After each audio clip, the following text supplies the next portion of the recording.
Rome, 509 BC, 45 years earlier than Julius Caesar. Rome is still a monarchy. That means there's a king. The last king of Rome will be the most infamous. He delighted in beating people to death. The streets were unsafe. To protect himself, Sextus fled to his father's villa, where he barricaded himself inside, expecting his father to come and rescue him. But Tarquin wasn't interested in saving his son. He had long suspected that Sextus had killed Lucia, and he was worried that if the king took his son's side, the people would turn on him. His plan was to sneak into the palace and kill his father. Tarquin and his family fled to the Etruscan city of Tarquin, where Tarquin died 14 years later, never setting foot in Rome again. For more on the rise of Rome, check out the series in the description. Rome wasn't built in a day, but thanks for watching. Here, the crowds had grown larger. Most were there to gawk at the dead king, but others had come to pay their respects to Lucretia. One woman in the crowd noticed someone carrying a basket covered with a blanket. She called out to him, "Hey, what's in that basket?" The man hesitated, then answered, "A dead girl. Let me see." "No, you can't. I insist." The woman uncovered the basket and screamed. Everyone gasped. Inside the basket was a pair of bloody scissors. She approached the corpse and whispered, "I cut off your hair so that no one will know how beautiful you were." Cornelia placed the scissors on top of the coffin. The crowd fell silent. Today we bury Lucretia, but we will remember her sacrifice. And to honor her memory, we establish a new festival that will be celebrated every year. And so the Festival of the Mules was born, which explained why we say beware the Ides of March in the first place. He was close too. Tarquin had left the city to put down a rebellion in northern Italy. But Tarquin's bodyguard recognized Sextus, tackled him, and handed him over to the guards. Next stop, the Forum, where Tarquin had returned to cheers and celebrations. This time, however, there were protesters. "Death to the tyrant," they shouted. Tarquin ignored them. He tossed more gold to the crowd and continued on to the Forum. Suddenly, soldiers surrounded Sextus and escorted him to his father. "You failed again," Tarquin snarled. "And for what?" "Revenge won't bring her back." "I don't care," shouted Sextus, "but I'll kill you for what you did to me." "Do it," said Tarquin, smiling, "but I'm warning you, you'll never escape the city. I control Rome. You think you can hide? Think again." And with that, the two men drew their swords and fought. Not a clean sword fight, mind you.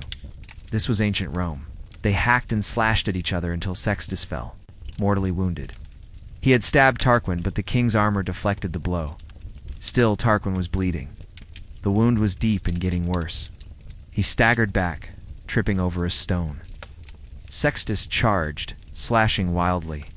One of his blows connected with Tarquin's throat. The king screamed as he felt his life force drain out of him.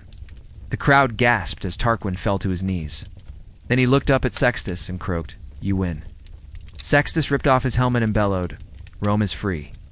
He pulled Tarquin from his chariot and threw him in the dirt. Then he turned to the crowd and announced, "The kings are finished in Rome. Let the republic begin." The crowd cheered. They had finally gotten rid of the tyrant and his bloodthirsty son. So Tarquin pretended to send for Sextus. Instead, he had guards waiting outside the house to arrest him. Once they broke down the door, Sextus ran, but he didn't get far. Soldiers caught him and dragged him back to the city. From there, they marched him to the Forum, where Tarquin and the Senate awaited him. A crowd had already gathered, eager to see what would happen to the prince. Without hesitation, the Senate voted to banish Sextus, taking away his citizenship and forbidding him from ever setting foot in Rome again. Sextus knew he couldn't stay in Italy, so he fled to Corsica, where he began plotting his revenge. He wrote letters to neighboring kings asking for an army to help him reclaim his birthright. They paraded around the city in chariots, laughing and drinking. But he wasn't a king yet. At this point, he was a nobody, just a member of the Senate, until he heard about Lucretia. Her death had shaken him to his core, and he secretly vowed revenge. It would take him 16 years, but eventually Brutus would lead a group of conspirators to seize power and end the monarchy in Rome. But that didn't happen right away. All those TikTok videos where people throw dollar bills from a limo, it's the same thing, but with ancient Romans and gold instead of dollars. The king believed he was invincible, but he didn't know that a revolution was brewing, one that would change Rome forever. Each time, Tarquin responded with more gold. Tullia wanted revenge. Now. The Vestal virgins were priestesses dedicated to Vesta, the goddess of hearth and home. Their job was to tend to the sacred fire in her temple, and they weren't allowed to get married. If a virgin gave herself to a man, she was punished severely. Usually if he put the blame on Gaius, a poor farmhand. There was no way he could prove his innocence. At the very least, he would be sentenced to hard labor for the rest of his life. At the worst, he would be crucified. But Tullia wanted blood. She told the king and the Senate what Sextus had done to Lucretia, and both wanted revenge. The two sat side by side on the viewing platform. Tarquin watched with amusement. But when the next gladiator fell, Orus rose from his seat, causing Tarquin to turn around. "Aren't you pleased with these games?" he asked. Orus scoffed. "Who is your next victim? Is it me?" Tarquin was taken aback. Before he could reply, Orus jumped over the railing and landed in the sand below. A wave of boos echoed across the forum, then the crowd began to cheer. Enraged, Tarquin stormed away. Tarquin knew he had made an enemy of Tullia, and he didn't want to make another. "Your uncle deserved it," he lied. Sextus frowned. In particular, he lavished gold and fine clothing on his favorite, his wife, Tullia, knowing his father was hiding something, and went on his way. People lived in constant fear of being arrested or executed for no reason. Orus hated his guts. As part of the deal, Orus demanded that Tarquin let him live in Rome and have access to the royal court. He had a knack for it. He would stalk his target, then surprise them when they least expected it, killing them swiftly and efficiently. One of his targets was the previous king of Rome, Lucius Tarquinius Collatinus. The assassination went smoothly. No witnesses. But there was one small problem. The Senate had appointed Lucius as king just 2 years prior, and they didn't want a king anymore. They wanted Lucius's infant son, namely little Tarquin, to take the throne. So Tarquin got a babysitter, killed the baby king, and took the crown. Tarquin may have been the most powerful man in Rome, but he wasn't the most popular, never got the Senate's approval. The only reason he was king was because he killed the last king and kidnapped the heir. His name was Lucius Tarquinius Superbus, also known as Tarquin the Proud, and he earned that name. Ouch. But why are the Romans called the Romans? Well, because they were from Rome. But seriously though, what happened in Rome that caused it to kill its own king and bring an end to the monarchy forever? We find out on today's episode of Rome Wasn't Built in a Day. Our story begins in the small Italian town of Tarquini.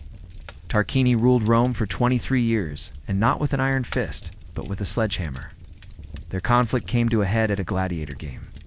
From that day forward, Tarquin kept his distance from Tullia, but she wouldn't let him go. She confronted him daily. Lucretia's father was a powerful man. Eyes here. In Rome, Tarquin and his family basked in the adulation of the crowds. Leading the charge was Lucius Junius Brutus. That name sounds familiar? Yeah, because he's the guy Rome's legendary first king was named after. First, there was the problem of Sextus. After failing to raise an army, Sextus went back to Rome in disguise. But there was still one more thing to do: burying Lucretia. As for the monarchy, it was over. Rome was now a republic run by elected officials. With the monarchy gone and Tarquin cast into exile, Rome stood at the edge of something entirely new, something it had never dared before. The people had removed their king not with foreign armies but with rage, unity, and the heartbreak of one woman's death. In the forum where kings once ruled, the crowd now gathered not for orders but for purpose and shared voice. Lucius Junius Brutus, once thought to be simple and slow, had become the sharp edge that cut away tyranny's grip. No more would one man carry a crown while others bowed. Power was now to be held in check by law, by time, and by the hands of multiple men. The Senate, long overshadowed by royal command, was called back into strength. The Republic, still unnamed and undefined, was being shaped by mourning and by memory. Brutus and Collatinus were chosen not to rule forever, but to serve 1 year only, equal in power and bound by duty. The city trembled with change, not in fear but in confusion. The people had removed a king but had never known what came next. In the temples, prayers were whispered not to emperors but to justice. The memory of Lucretia became sacred, her death a line in time that separated monarchy from freedom. But not all welcomed the change, and not all accepted the new order. Many still had loyalty to Tarquin built on favors and fear. Hidden among Rome's noble houses were whispers of return and revenge. The Republic, though born with courage, was still fragile and uncertain. One day Brutus received word that chilled his blood beyond anything. A group of nobles, including his own 2 sons, were caught plotting the return of the monarchy in secret. They had sent messages to Tarquin asking for his return with soldiers. When confronted, the young men confessed with heads lowered, knowing their fate. Brutus stood before the people and passed sentence with a quiet voice. He did not cry, nor raise his voice, but ordered their execution himself. The people of Rome watched as Brutus gave up his sons for the Republic. He proved by action what liberty would demand, sacrifice beyond understanding. That day, the people began to believe the Republic could truly endure. Rome's new freedom would be defended by law, not bloodlines or crowns. Tarquin, meanwhile, had not disappeared quietly into Etruria but planned his return. He traveled to cities he once called friends, begging for soldiers and gold. He promised them Rome's riches, Rome's land, and a place in history. Some agreed, hoping to weaken the rising Roman state from the inside. Soon, news reached the city Tarquin would return with an army. Rome, still unsure of its strength, prepared to meet him in battle. On the plains near Lake Regillus, the two forces finally collided. Tarquin stood on one side with Etruscan steel and mercenaries. On the other, Roman citizens stood beside their consuls as soldiers. The ground shook with hooves, and the air was thick with fear. But Rome had more than swords. It had purpose and memory. Legends say the gods, Castor and Pollux, fought beside the Republic. Whether true or not, the people believed it, and belief brought courage. The battle ended with Tarquin's final defeat. His army broken and scattered. Wounded and humiliated, Tarquin fled once more into the hills of exile. He would die far from the city he once ruled with pride. His name became cursed, a symbol of arrogance and unending cruelty. From that day forward, no Roman would ever again accept the title of king. It became not just illegal, but unthinkable to speak the word aloud. Rome had buried its last monarch in silence, not in celebration. But freedom came with burden, and not every citizen welcomed the weight. The consuls shared power, but still came from the noble class. The plebeians, the workers and soldiers, still held little say in government. They had fought beside Brutus, yet returned to lives of poverty and struggle. They began to question who truly ruled in the new republic. Their protest took the form of refusal.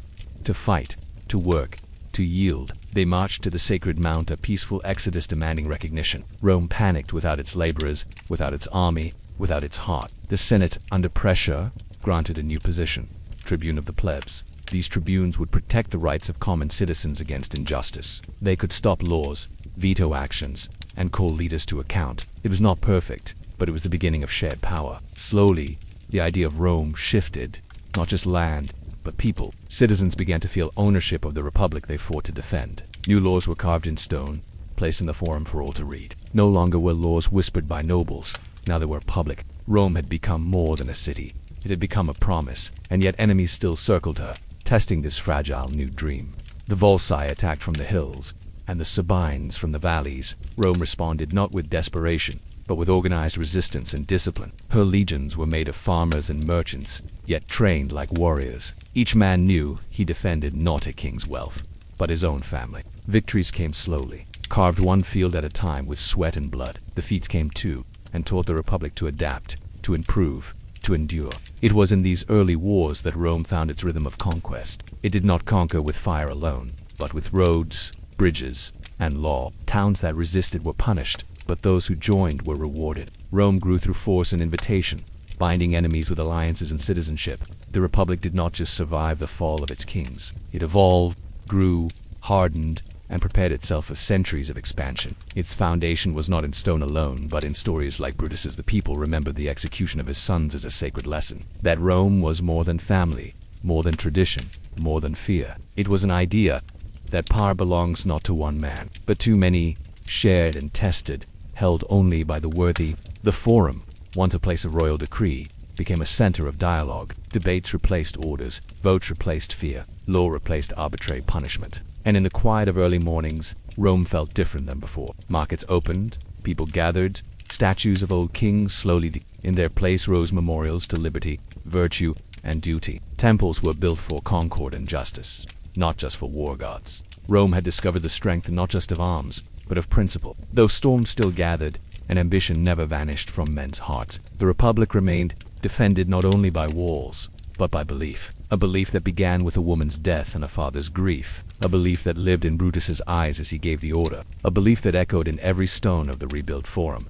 The monarchy had fallen, but its lessons remained carved in memory. And so Rome walked forward, step by step, toward its future, with no king to command, only citizens to persuade and to lead. The Republic breathed through its people, born from sacrifice and held by law. And as long as that memory remained, The dream of Rome would never fall. Rome had secured its freedom from kings, but freedom is never still. It must be guarded, grown, and tested by fire, again and again. The Republic stood as a promise, not a guarantee, surrounded by enemies who saw only weakness in a city without a crown. Neighboring tribes and rival towns believed Rome's unity would dissolve, that its citizens would scatter without the fear of a king to hold them together. But what they found instead was something new, a Rome forged not in royal blood, but in shared duty and disciplined courage. Rome did not collapse. It transformed. The city became a garrison, the fields became training grounds, and the people became soldiers. Every spring brought new wars, not as disasters, but as expectations. Peace was rare, and when it came, it was quiet and suspicious.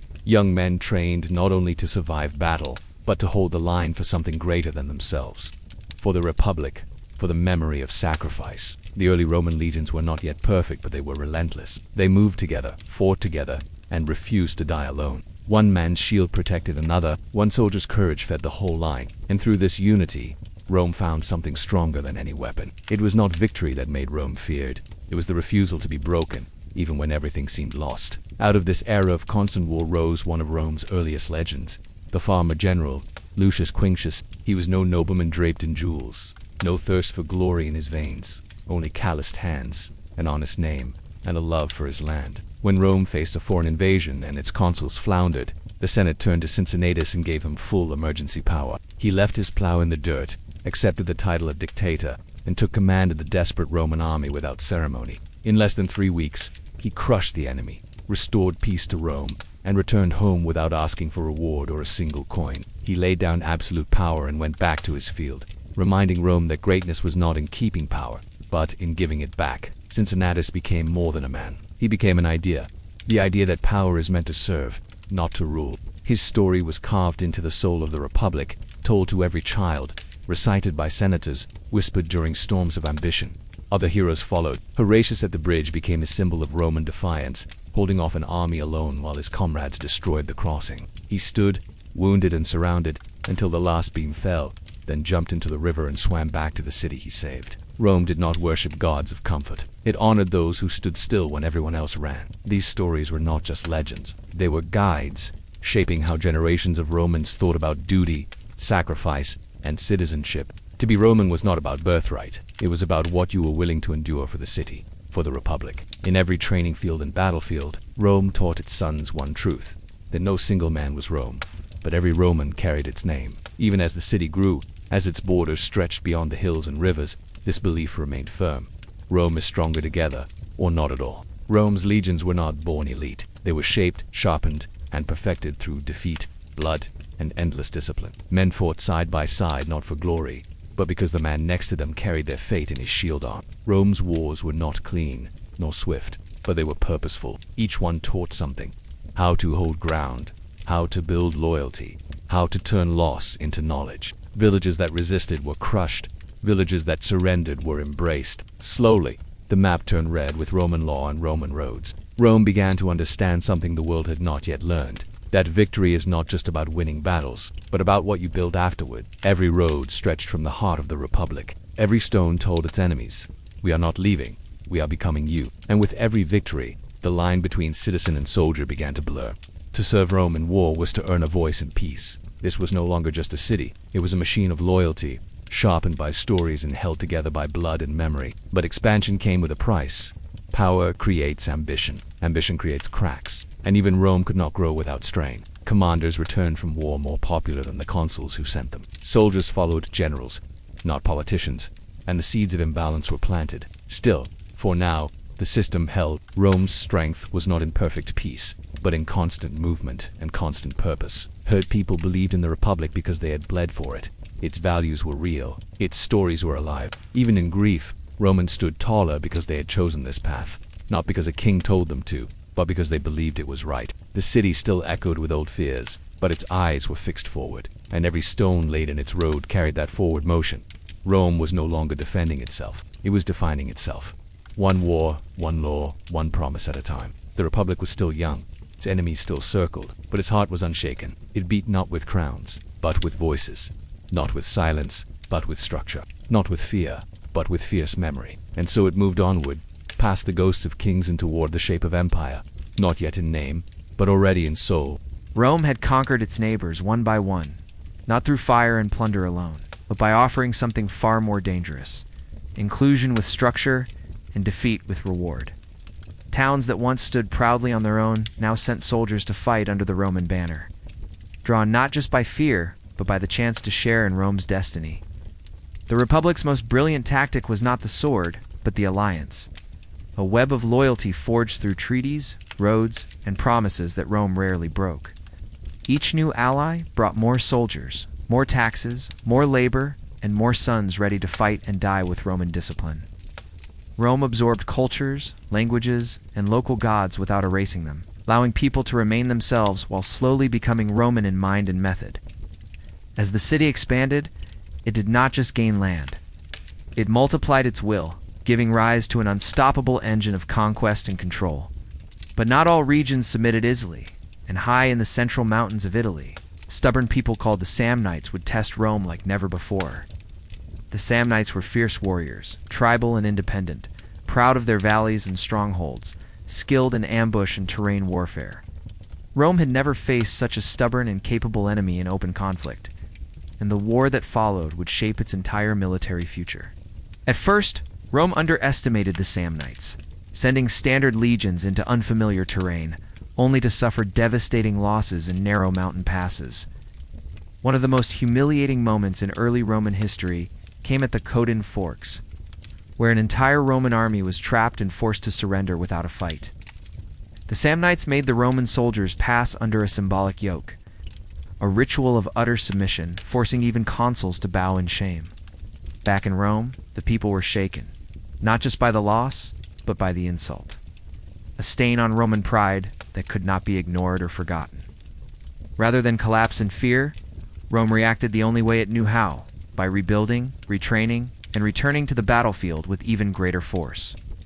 The legions adapted to the new challenges, changing formation strategies, armor, and tactics to counter the Samnite advantage in rough terrain.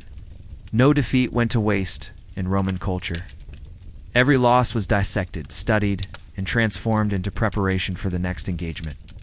And while the Samnites fought with courage, they did not match Rome's endless supply of reinforcements, infrastructure, and unwavering civic discipline. The wars stretched over decades, with truces made and broken, treaties signed and shattered. But Rome never gave up and never gave ground for long. Even when it seemed victory was in sight for the Samnites, Rome returned like a tide, pushing harder with each wave of citizen soldiers. Eventually, the Samnites began to fracture under pressure, their alliances strained, and their strongholds picked off one by Roman siegecraft. The final blow came when Rome united its former enemies, Etruscans, Campanians, Latins, into a single devastating force that encircled the remaining Samnite power. When the last city fell, Rome did not rejoice with celebration, but with quiet resolve, knowing the path ahead would demand even more. The conquest of the Samnites taught Rome that it was no longer just fighting for land. It was fighting to prove that no force could break the Republic's design. This victory gave Rome full control over central Italy, placing it in direct contact with Greek colonies in the south and Gallic tribes in the north. It was no longer a city among equals. It was the rising ruler of a peninsula, and the world had begun to notice. The roads Rome built into the mountains became arteries of control, allowing legions to march with speed and purpose to the farthest edge of influence.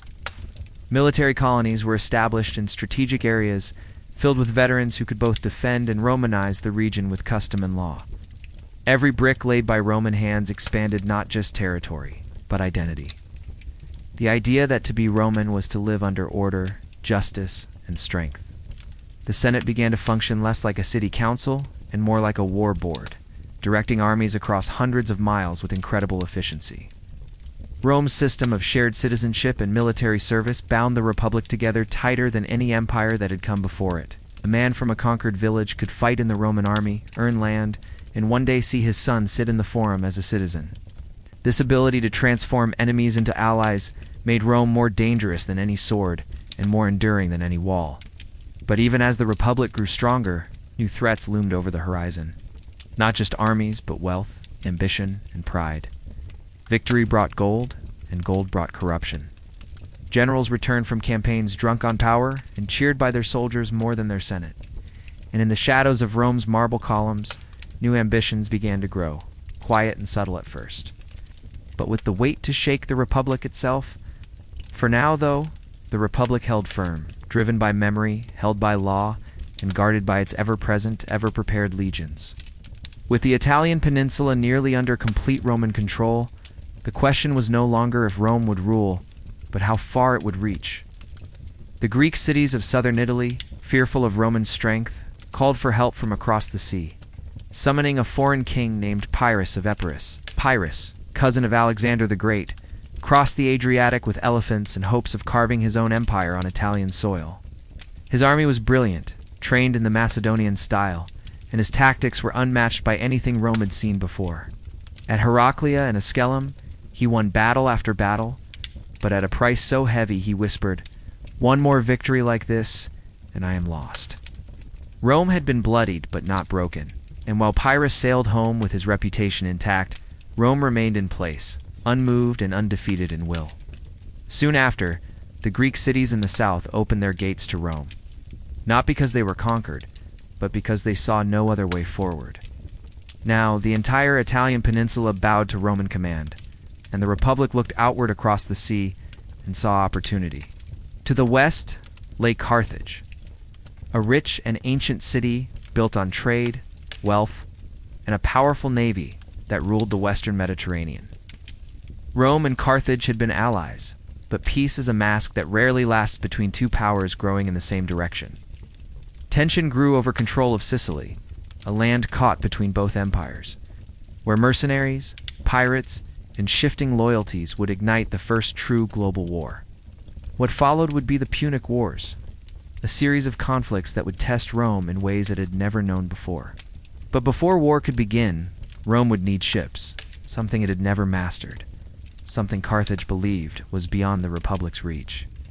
Rome, however, studied the wreck of a Carthaginian ship and built hundreds, not just to match but to surpass their rival's fleet.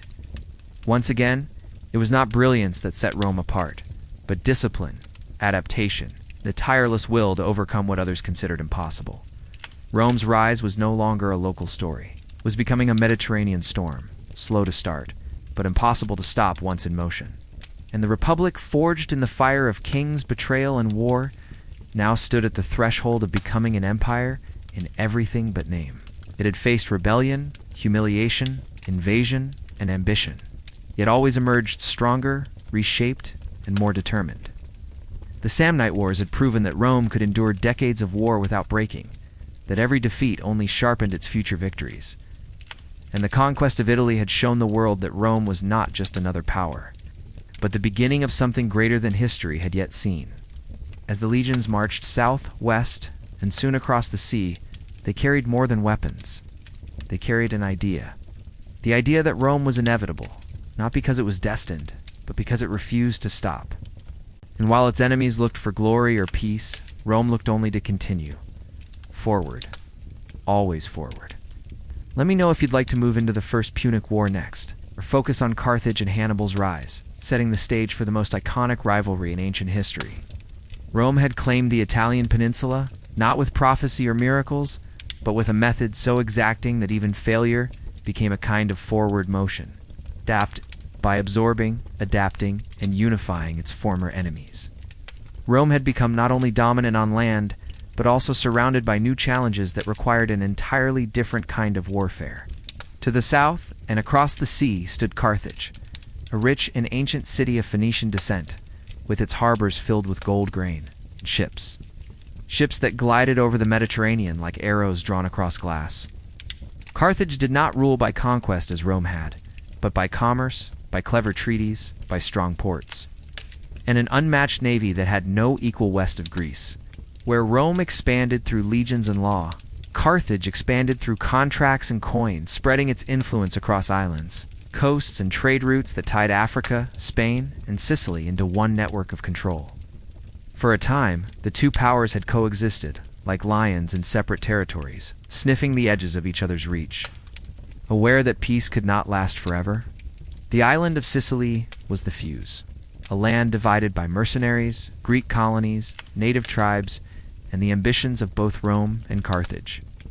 when a small band of mercenaries known as the Mamertines took control of the city of Messana. They unknowingly invited the wrath of history itself. Besieged by Syracuse and threatened with destruction, the Mamertines begged both Carthage and Rome for protection. Placing two giants in direct opposition for the first time, Carthage moved first, landing troops and taking hold of Messana's port, tending to secure the strategic city and block Roman expansion into the island. But Rome could not ignore the opportunity or the threat, for to allow Carthage to dominate Sicily would mean surrendering the entire Western Sea to foreign hands. The Senate hesitated, torn between caution and ambition, but the people, stirred by opportunity and fear, demanded action. And so the First Punic War began. Rome, a land power with almost no naval experience, was now locked in a struggle against the greatest sea power the Western world had ever known. But in true Roman fashion, they did not retreat from the unfamiliar. They studied it, copied it, and then reshaped it into something new and devastating. When a Carthaginian warship wrecked on Italian shores, Rome took it apart plank by plank, blueprinting a fleet from the bones of its enemy. Within months, hundreds of warships were built, not just copies, but weapons of Roman philosophy. Practical, rugged, and reinforced with innovation.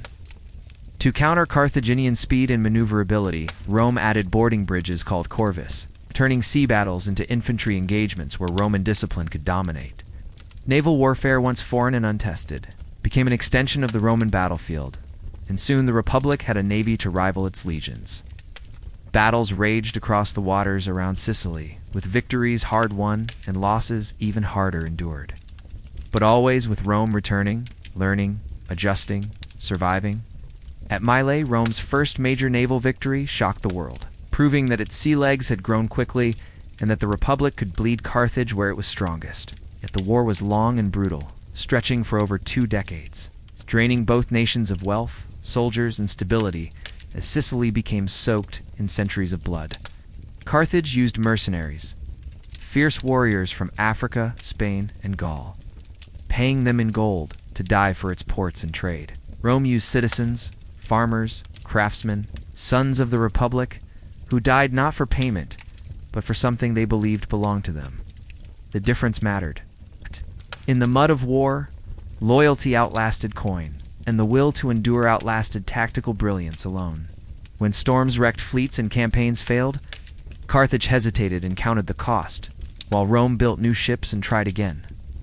In 1 year, Rome lost nearly an entire fleet to storms, yet within months, another fleet was commissioned, trained, and sent into battle. Such persistence was not normal. It was something only Rome understood.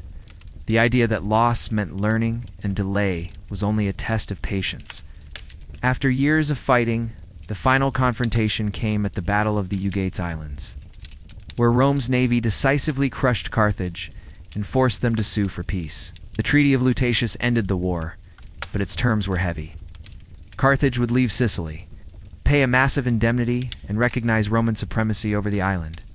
Rome now held its first province beyond the Italian mainland, and for the first time, the Republic became something larger than a city with allies. It became an empire in motion. But the victory was bitter for Carthage, whose pride had been shattered, and whose debts would feed resentment for generations to come.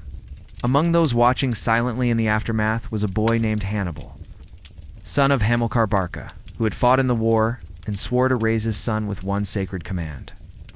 "Never trust Rome," he whispered, as legend tells, and with that oath, Hannibal's story and Rome's greatest test began to take shape. Rome, unaware of the fire it had sparked, continued to grow, sending settlers to Sicily, building roads, organizing taxation, and extending the reach of its system across the sea.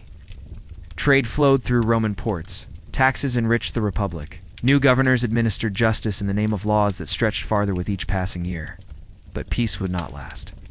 Carthage, still rich in spirit and resources, turned its attention to Spain, where silver mines and tribal lands offered a chance to rebuild.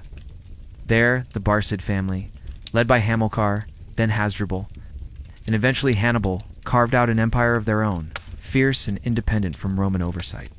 Rome, ever watchful, signed treaties to limit Carthaginian expansion, but those treaties would prove paper-thin when tested by ambition and war. When the city of Saguntum, an ally of Rome, was attacked by Hannibal's forces, the Republic declared war once again, unaware it was entering the greatest struggle in its history. The Second Punic War had begun, and with it came Hannibal's march, a campaign so daring, so audacious that it became myth before it became memory. He crossed the Alps with tens of thousands of men and dozens of elephants. Braving snow, starvation, and enemy tribes in a journey no army had attempted before, Rome watched in disbelief as the mountains delivered not corpses, but Carthaginian warriors ready to burn the Republic from the inside. The battles that followed would shake the foundations of Rome, testing not just its strength, but its soul, and the fate of the ancient world would hang in the balance.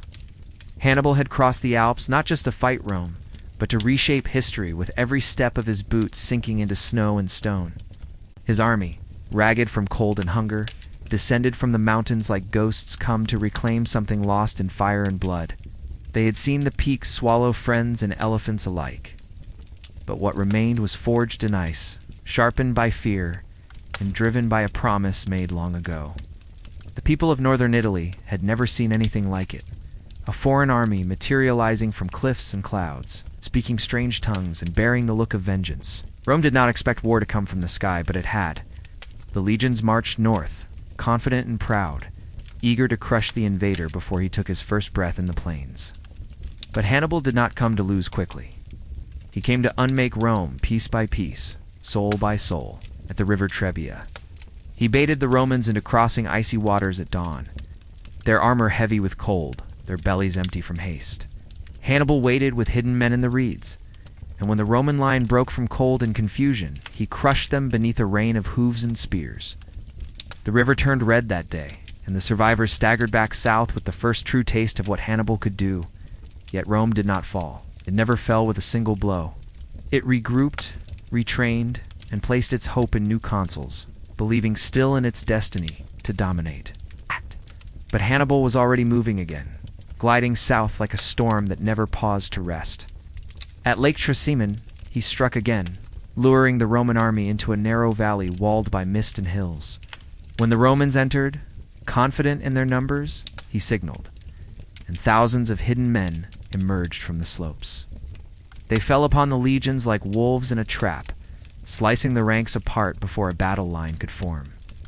Some Romans drowned in the lake, others died on the shore, but all who fought were lost beneath that morning fog.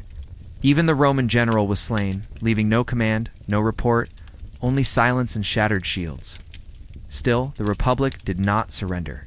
Its soul was made of stubborn fire. Rome appointed a new leader not to fight, but to endure. Quintus Fabius, Maximus, the man who would become known as the Delayer. He avoided direct battles, shadowed Hannibal's army, and burned crops to starve it slowly. It was not glory, but it bought time, and sometimes time is all a nation needs. But patience wore thin in the Senate, and the people demanded blood. When new consuls were elected, they promised victory, not delay, and marched out with the largest Roman force ever assembled. 80,000 strong banners raised, voices bold. They met Hannibal near a place called Cannae. There, on the hot and dusty plains, the trap was set like no other in history. Hannibal placed his weakest troops in the center, knowing Rome would strike them first. His cavalry struck fast, chasing the Roman horsemen away, and then turned back to strike again from behind. As the Romans pushed deeper, the Carthaginian wings closed inward like jaws. They encircled the legionnaires completely, trapping them in a tightening ring of steel. What followed was not battle, but slaughter. Hour after hour of panic, suffocation, and death. The earth was too dry to drink the blood that day. When it was done, some say over 50,000 Romans lay dead or dying beneath the summer sun. It was the worst defeat in the Republic's history, a moment so dark that the world expected Rome to crumble. Cities defected. Allies fell silent. And still, Hannibal waited for Rome to come to him with terms. But Rome did not break, did not even bend. There was no peace, no surrender, no embassy sent to plead. Instead, the Senate met calmly and raised new armies from boys, slaves, and the poor. They banned mourning in public, forbidding families from showing grief to keep morale from falling. Rome had lost men, but not memory. and memory is what saves a nation from extinction. Hannibal roamed the countryside, undefeated, but lacked the siege engines to take the city itself. He needed reinforcements from Carthage or from Spain, but they never came in time. Years passed with Rome slowly tightening its grip again, winning back allies, taking southern cities, and cutting off Hannibal's supply lines. A new general rose from the ashes of Cannae, a man named Scipio, young but clever, calm but ruthless. He studied Hannibal's methods and went where Rome had not, across the sea to Spain. There he broke Carthage's grip on the west, captured cities, and shattered armies. Carthage recalled Hannibal at last, not in triumph, but in desperation. He sailed home to defend the city he loved, knowing he would face someone who had learned from every move he ever made. They met at Zama, not on Hannibal's chosen ground, but in Africa under Roman banners. There Scipio turned the tables, using cavalry and discipline to overwhelm the Carthaginian force. Hannibal was defeated, not humiliated, but cornered by a Rome that had learned how to fight fire with something colder. Carthage sued for peace once more, and Scipio returned to Rome a hero, earning the name Africanus. But Hannibal lived on, wandering from court to court, never resting, always hunted. His name became a whisper, his shadow a warning, his story a legend that never faded. Rome had not just survived Hannibal, it had become something greater in facing him. The Republic, sharpened by fear and sacrifice, now stood as the unrivaled power of the Western world. Its fleets ruled the sea, its legions patrolled the mountains and the coasts, and yet, in every stone of the Forum, the memory of Hannibal remained, not as a shame, but as a lesson, of danger, of resilience, and of the cost of ambition. Rome would go on to crush Carthage completely in time, but it would never forget the man who almost brought her to her knees. And so, as the years turned and generations passed, the story of the Punic Wars became more than history. It became part of Rome's soul, a scar that proved how far it could fall and how far it would rise again. The Roman people had learned through pain and loss that power given to one man often came at the cost of liberty for all. They had seen a king's pride outweigh justice, a prince's desire crush innocence, and a city brought to its knees by its own ruler. Now, without a crown in sight, the Republic stood tall, not perfect, but built on the backs of those who demanded their voices be heard. Brutus's legacy echoed in the Senate chambers, not with shouts, but with solemn debates that shaped the laws of a free people. Temples no longer housed divine kings, but gods of virtue, justice, and civic duty, speaking to ideals rather than bloodlines. Rome's streets buzzed with the life of a people forging something never before seen in the ancient world, a republic governed by citizens. The Roman Forum transformed from a place of royal command to a battleground of ideas, where words weighed more than swords.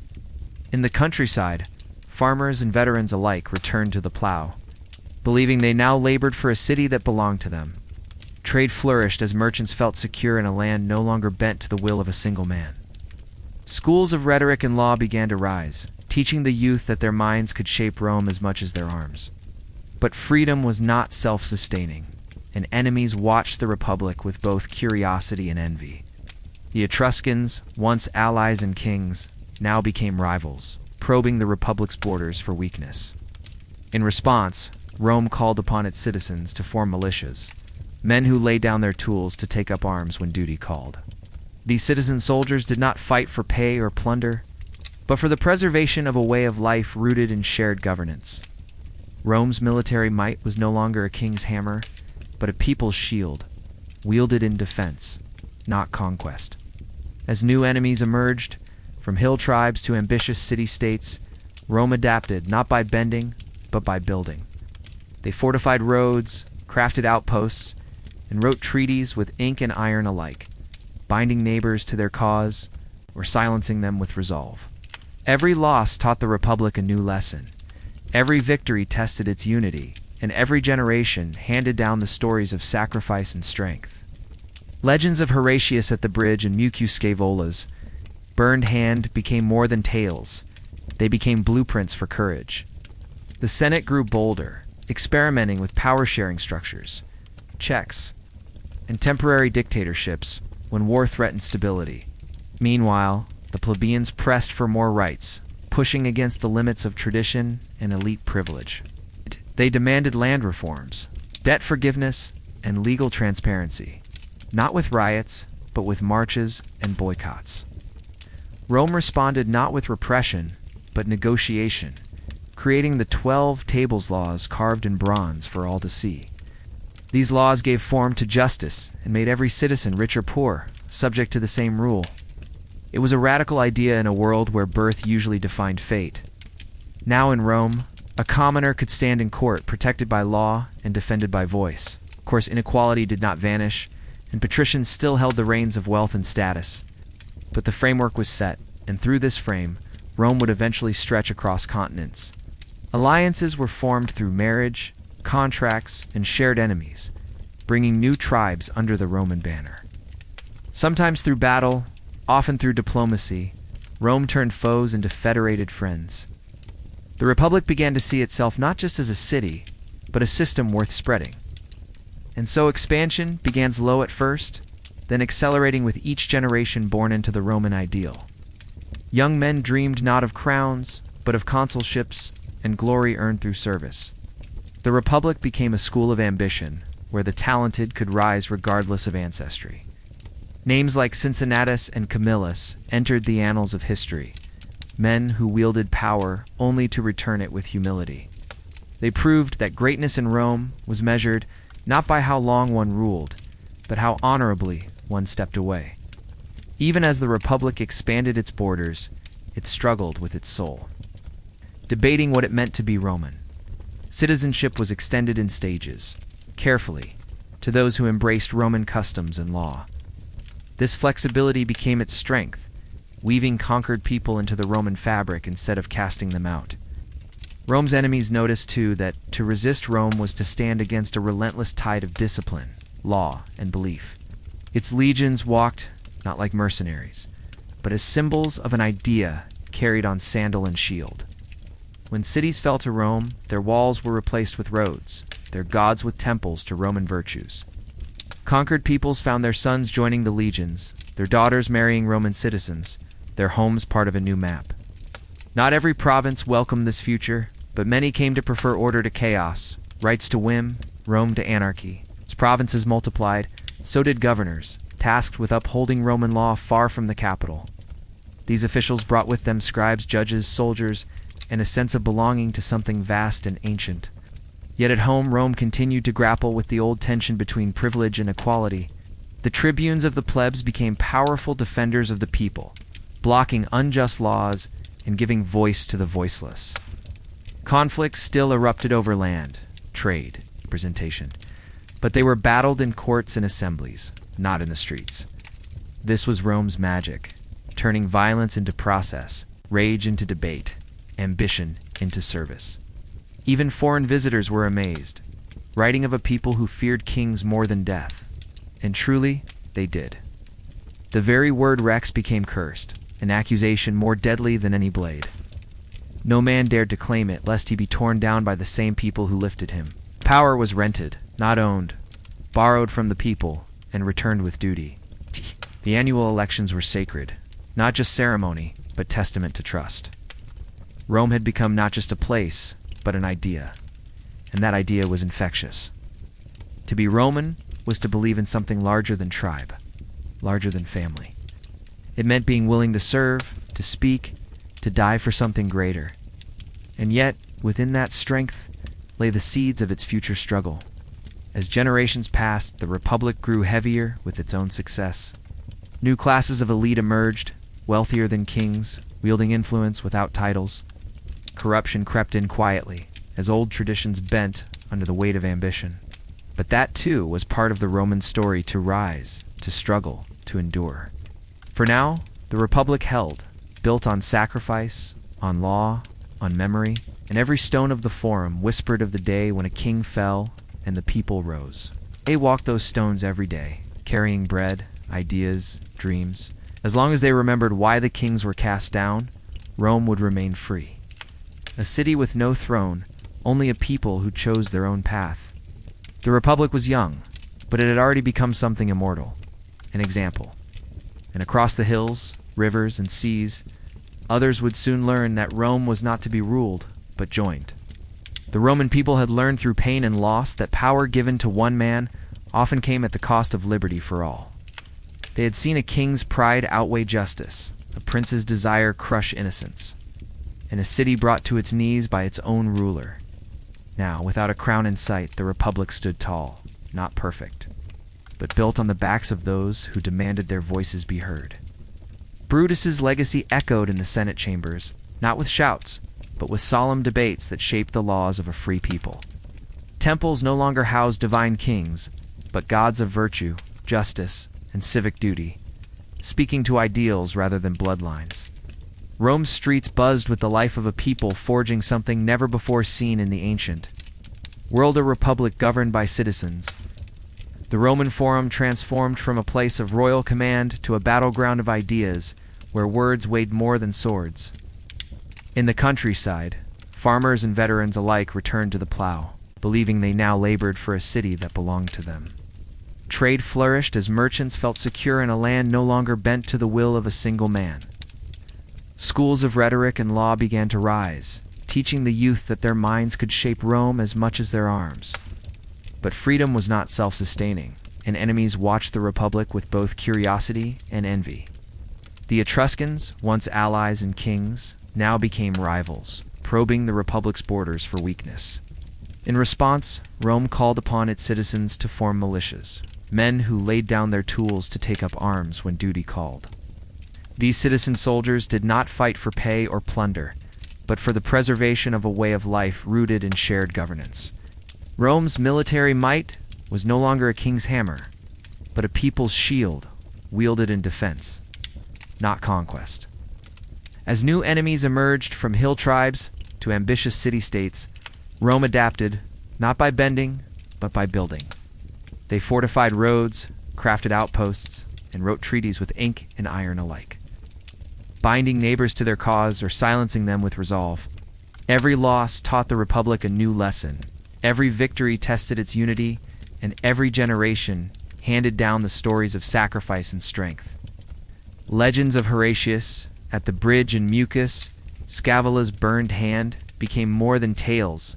They became blueprints for courage. The Senate grew bolder, experimenting with power-sharing structures, checks, and temporary dictatorships when war threatened stability. Meanwhile, the plebeians pressed for more rights, pushing against the limits of tradition and elite privilege. They demanded land reforms, debt forgiveness, and legal transparency, not with riots but with marches and boycotts. Rome responded not with repression, but negotiation, creating the 12 Tables laws carved in bronze for all to see. These laws gave form to justice and made every citizen, rich or poor, subject to the same rule. It was a radical idea in a world where birth usually defined fate. Now in Rome, a commoner could stand in court, protected by law and defended by voice. Of course, inequality did not vanish, and patricians still held the reins of wealth and status. But the framework was set, and through this frame, Rome would eventually stretch across continents.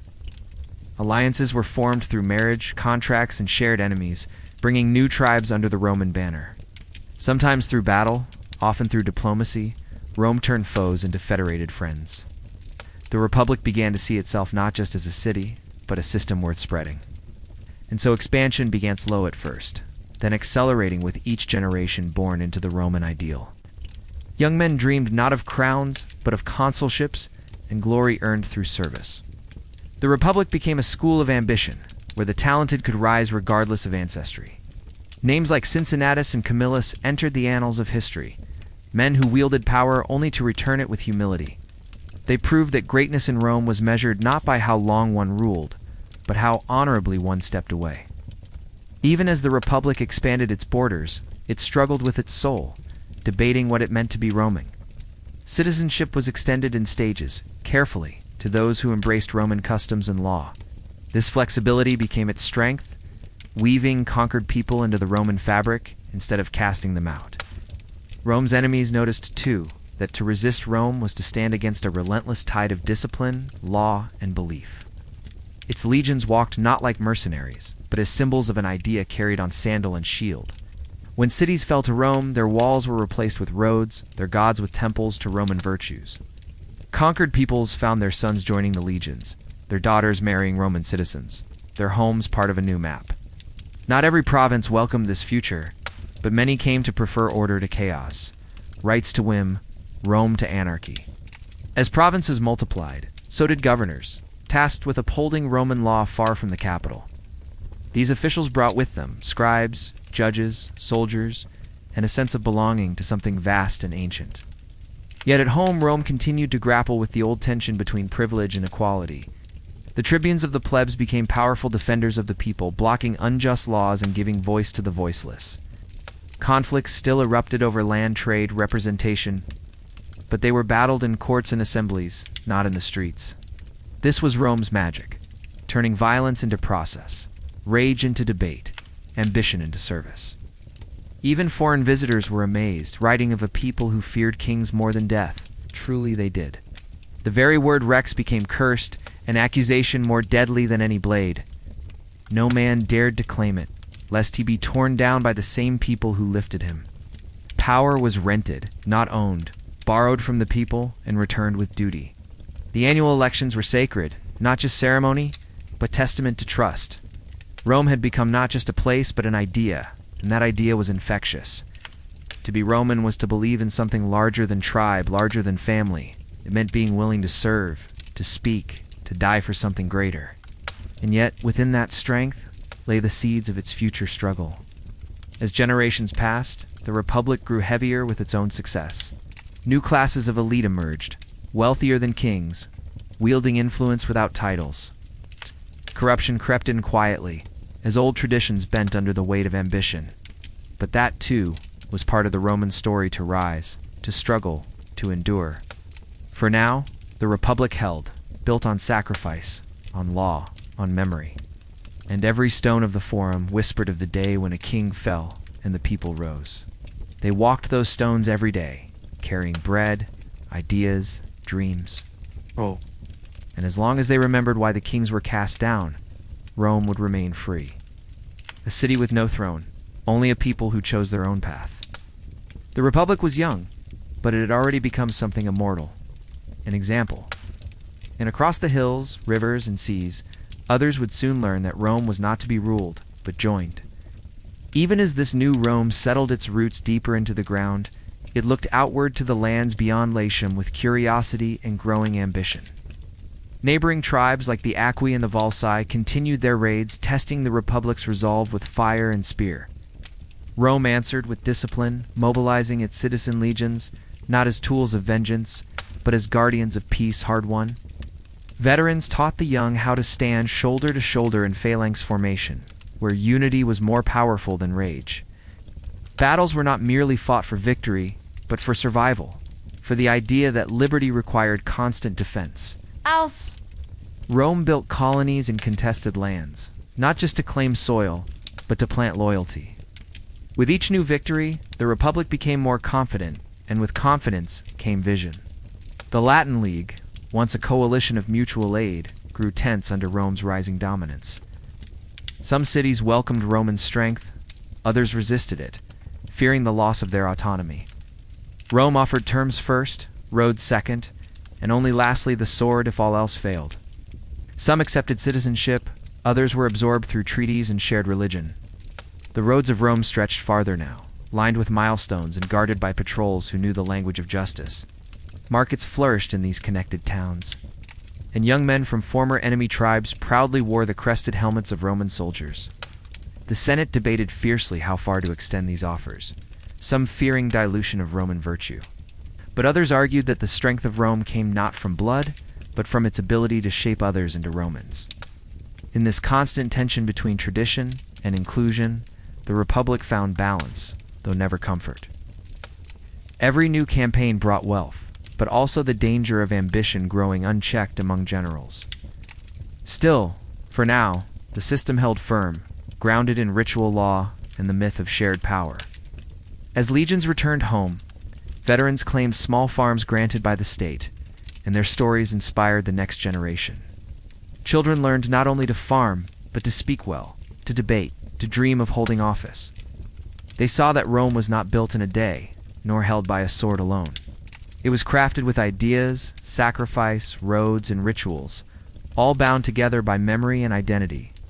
In this way, the Republic advanced not just across land, but through time itself, enduring as more than a government. It became the rhythm of Roman life. Rome's expansion into the broader Mediterranean world did not happen overnight, but with each step taken, the Republic became both larger and more complex. New territories brought new challenges, not just in warfare, but in governance, identity, and loyalty. When Rome first clashed with Carthage, it was not just over Sicily, it was over survival, its influence and economic control of the sea. The Punic Wars began, and Rome, still relatively young compared to ancient powers like Egypt or Greece, now faced a maritime titan. Carthage had fleets, gold, and colonies across North Africa and Spain, while Rome had relentless will and an evolving military system. The First Punic War taught Rome how to fight on water, inventing the corvus to turn sea battles into boarding melees, where Roman discipline prevailed. Victory came at great cost, but with it, Rome gained Sicily, its first true province, and a new understanding of imperial responsibility. The Second Punic War brought Hannibal, a name Rome would never forget, a man who crossed the Alps with elephants and genius. His campaigns shook the Republic to its core, bringing defeat after defeat to Roman armies on their own soil. At Cannae, over 50,000 Romans died in a single day, a wound so deep that the city prepared for siege. But Rome did not break instead. It adapted, shifted strategies, and fought a war of endurance. Scipio Africanus rose from this crucible, leading a daring campaign into Carthage's homeland and forcing Hannibal to return. The Battle of Zama ended the war and cemented Rome's dominance in the west, but also marked a change. Rome was no longer just defending itself, it was conquering, restructuring, and setting up puppet kings and tax systems. As provinces multiplied, Rome began to send permanent governors abroad, men tasked with maintaining Roman law, order, and revenue. But not all governors were just. Many exploited their posts, turning to Rome richer and more influential, upsetting the balance of the Republic. Back home, veterans returned expecting land and reward, only to find greedy landlords had bought up farms while they were at war. The gap between rich and poor widened, and so did the tensions in the political system. The Gracchi brothers emerged, Tiberius and Gaius, tribunes who fought for land reform and the rights of common citizens. They were eloquent, determined, and driven by a sense of justice, but their reforms threatened the Senate's control. Tiberius was killed in a riot incited by the elite, and a decade later, Gaius met a similar fate. For the first time, political murder had returned to Rome, not by kings, but by senators. The Republic had grown, but its soul was beginning to fray, as power became more important than principle. Generals like Marius and Sulla gained loyalty not through the Senate, but by promising soldiers land and spoils. Their armies became personal tools, not public instruments, and civil war loomed on the horizon. Sulla marched on Rome itself, not once, but twice, violating the sacred taboo that no army should enter the city. He became dictator, rewriting the laws, purging enemies, and proving that the Republic could be twisted from within. Though he retired and restored the Senate, the precedent was now set. Rome could be seized by force. Yet from this chaos, new figures emerged. Julius Caesar, Pompey the Great, and Crassus, forming the first triumvirate. It was an alliance of convenience, bypassing the Senate, using wealth, popularity, and military power to control Rome. Caesar gained command in Gaul and turned it into a springboard for fame and fortune, writing dispatches that thrilled the Roman public. Meanwhile, Pompey stayed in Rome, consolidating his own power, growing wary of Caesar's rising influence. After Crassus died in a disastrous campaign in the east, the alliance fractured, and rivalry replaced cooperation. The Senate, fearing Caesar's power, ordered him to return without his army, but he famously crossed the Rubicon.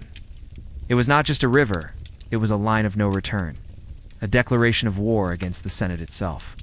Civil war followed, with Rome divided between those loyal to the old order and those who followed Caesar's vision. At Pharsalus, Caesar defeated Pompey, who fled to Egypt and was murdered on arrival. Caesar entered Egypt and became entangled with Cleopatra, further expanding his legend and reach. Returning to Rome, he declared himself dictator for life. a title that alarmed those still clinging to the ideals of the Republic. On the Ides of March, Caesar was stabbed by senators who believed they were saving Rome from monarchy. But instead of restoring the Republic, his death plunged Rome into further chaos. Mark Antony, Octavian, and Lepidus formed a new triumvirate, seeking vengeance against Caesar's killers. Proscriptions returned, lists of enemies to be executed, and blood once more stained the streets. At Philippi, Brutus and Cassius fell, and with them, the last hope of a republic ruled by Senate alone. The alliance between Antony and Octavian unraveled, torn by ambition, pride, and Cleopatra's influence. At Actium, Octavian's forces crushed Antony and Cleopatra's navy, ending a century of internal war. Rome had bled, burned, and betrayed itself for generations, and the people were weary of instability. Octavian returned not as a tyrant, but as a savior, cloaking his absolute power in republican forms. The Senate granted him the title Augustus, and with it, a new era began. The Republic had died, not with a declaration, but with a whisper, as people traded freedom for peace. Augustus ruled with careful symbolism, refusing the crown, honoring the Senate, and pretending the old ways still lived. But in truth, Rome had become an empire, and its emperor was no longer first among equals, but master of them all. The dream of shared rule had faded, replaced by a new reality of centralized control, masked in tradition. And yet, even as the Republic passed into history, its legacy endured in law, in language, in memory. Rome had changed, but it had not disappeared.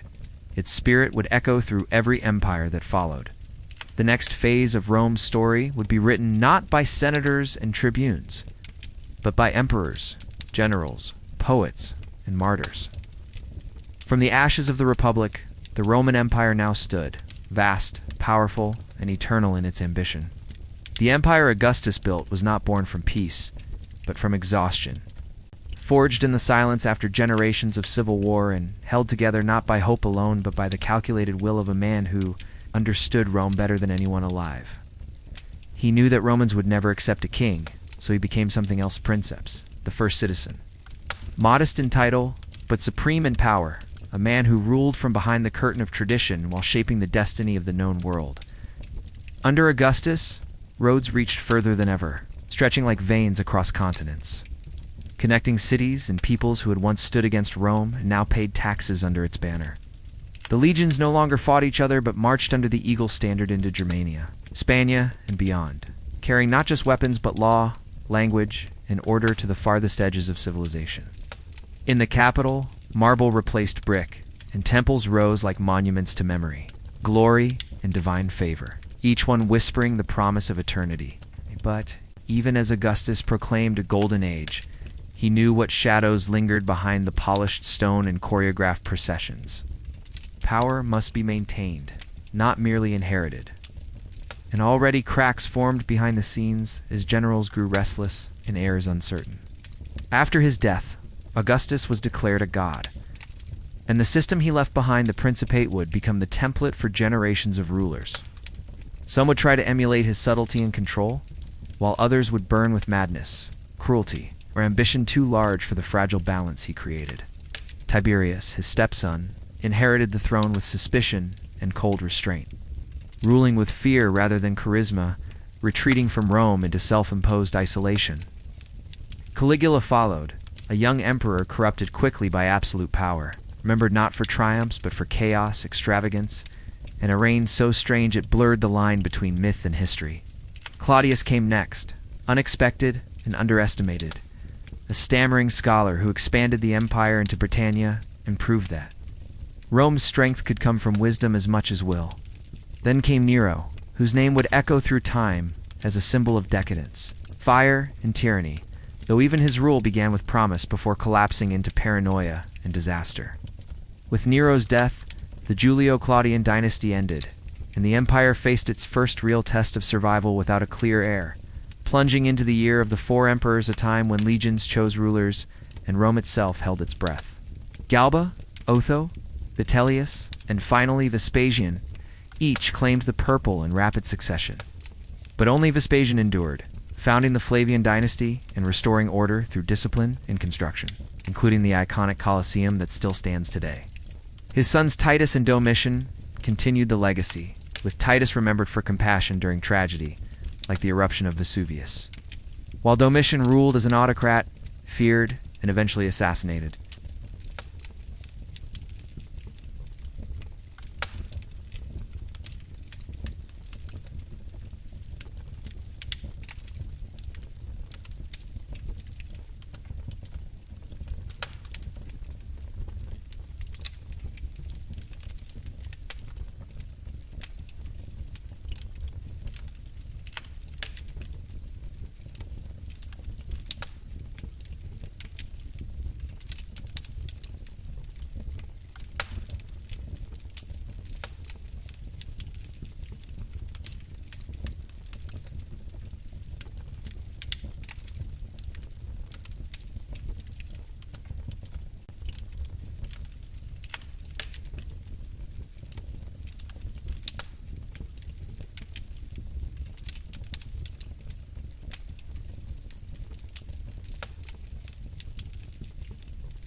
As the centuries turned, generals became emperors, borders became blurred, and loyalty shifted from Rome itself to whoever could pay the soldiers best. Yet the empire endured, shifting its center of gravity, building new capitals and finding new faiths. Christianity, once persecuted by emperors like Diocletian, found a champion in Constantine, who united the empire under one God and one vision, founding a new Rome in the east called Constantinople. The empire was no longer one city, nor one people, but a world unto itself, bound by roads, by taxes, by language, and by memory.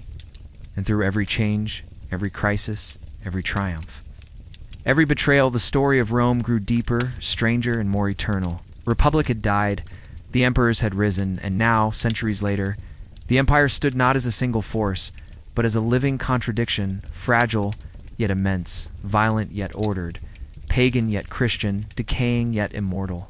By the time the empire reached its peak territorial size, stretching from the misty hills of northern Britain to the burning sands of Arabia, from the Rhine to the Nile, it had become too vast for any one man to truly govern, and cracks began to form beneath the surface of its shining marble facade.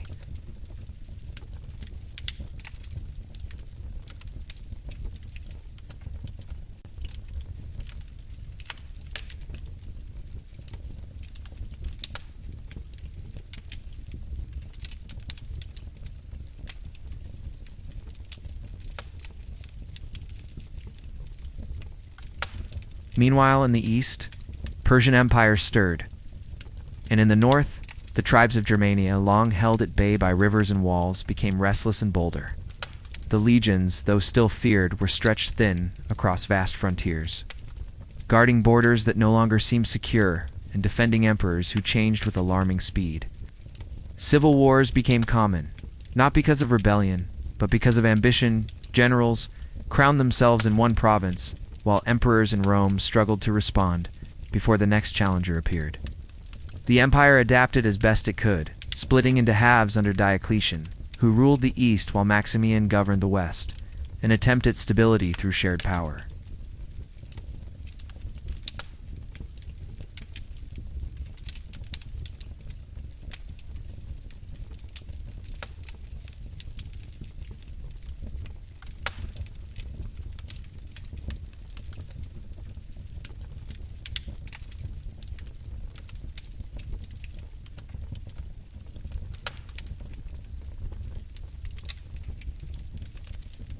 Constantine's decision to found Constantinople marked the final shift. The moment the empire's heart moved eastward permanently, and with the east prospering under Byzantine strength, the Western Empire became more vulnerable, more exposed, more isolated. Barbarian pressures turned into full invasions as Goths, Vandals, Franks, and Huns swept across the landscape not just as raiders, but as migrating nations, desperate and determined. Rome itself was sacked, first by Alaric and the Visigoths, an unthinkable moment that shattered centuries of pride, and later by Genseric and the Vandals, who stripped the eternal city of its treasures and left echoes in its broken walls. The Western emperors, often puppets of military leaders or foreign kings, could no longer command loyalty, and eventually the title itself became meaningless. In 476 AD, Romulus Augustulus, a boy emperor with a name too heavy for his shoulders, was deposed by Odoacer, a Germanic general who did not bother to name a successor. It was not a grand collapse, but a quiet ending, a final breath rather than a final battle, as the Western Roman Empire passed into memory.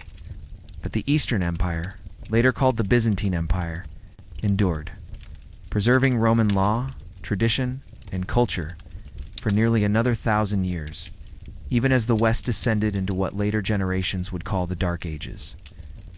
The idea of Rome never truly died. It lived in the Latin of the Church, in the dreams of Charlemagne, in the legal codes of Justinian, and in every city built with arches, aqueducts, and ambition. Rome had once been a kingdom, then a republic, then an empire, but above all it had been a story of power, of resilience, of transformation. Even in ruin, its echoes remained, in every column still standing, in every road still followed, in every law still honored. What began with a she-wolf and a pair of twins had become the foundation of the Western world, a civilization whose fall was not the end, but the beginning of everything that followed.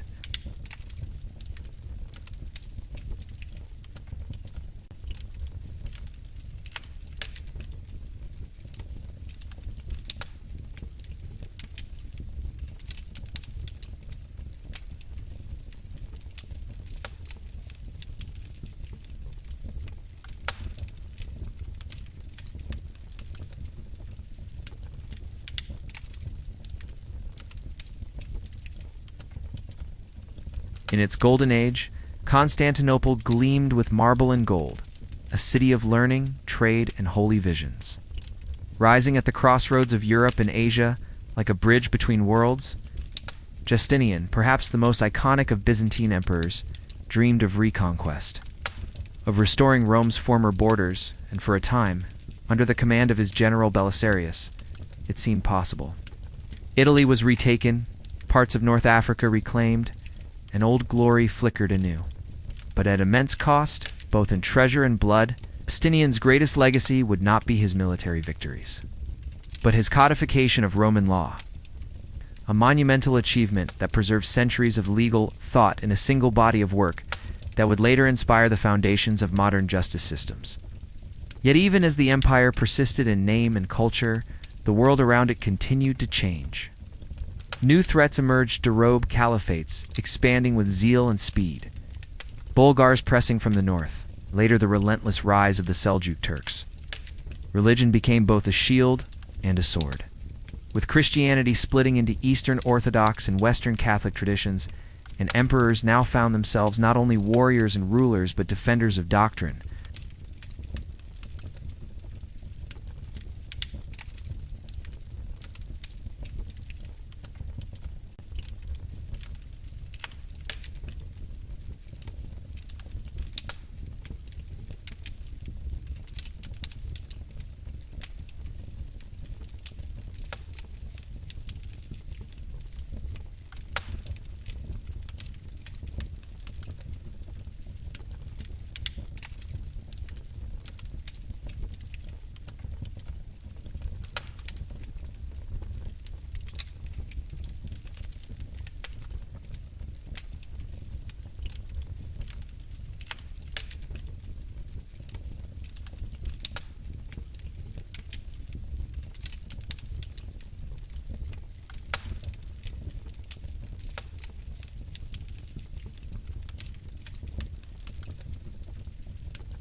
Though the empire fell, it fell forward into the hands of generations who never saw the Colosseum, never marched on Roman roads, yet lived in the world it helped shape.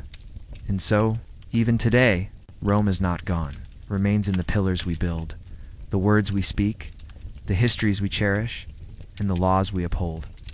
The empire ended, but the story never did. Rome is remembered not because it was perfect, but because it dared to dream in marble, to fight for identity, and to leave behind a legacy that could not be buried.